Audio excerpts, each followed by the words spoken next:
যত বছরের দোকান তত বছর খাচ্ছি। প্রায় প্রতিদিন খাওয়া হয় নাকি? আগে প্রতিদিন খেতাম, এখন আর প্রতিদিন হয় না। ওই যে মেয়েকে নিয়ে, মেয়ে অবধি ও ওখান থেকে হয়ে গেছে খাবারের নাকি? শ্রীরামপুরের নাচের ক্লাস থেকে ফিরে থাকে, খেয়ে দিয়ে শ্রীরামপুর থেকে ফিরে সেখানে খাওয়া হচ্ছে।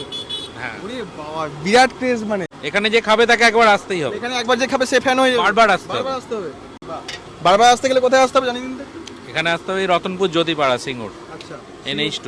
NH2 এর পাশেই হ্যাঁ, আসতে হবে। পাশেই। এইখানে দেখতে পাচ্ছ কিন্তু চাটনি দিয়ে কিন্তু পকোড়াগুলো দেওয়া হয়।